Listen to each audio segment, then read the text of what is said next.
មុខមាត់មនុស្សពូកែខាងបោកអាចចិត្តស្មោកគ្រោកពូកែខាងបិទចំណែកវាចាខ្លាំងខាងប្រឌិត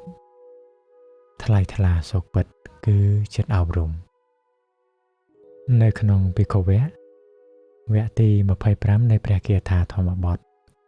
ព្រះពុទ្ធអង្គទ្រង់ត្រាស់សម្ដែងថាភិក្ខុអ្នកមានកាយរម្ងាប់ហើយមានវាចារម្ងាប់ហើយមានចិត្តរម្ងាប់ហើយគឺជាអ្នកបានតាំងមាំល្អហើយដោយកាយវាចាចិត្តមានអមិសៈគ្រឿងជាប់ជំពាក់ក្នុងលោកខ្ជាក់ចោលហើយអ្នកស្ងប់រម្ងាប់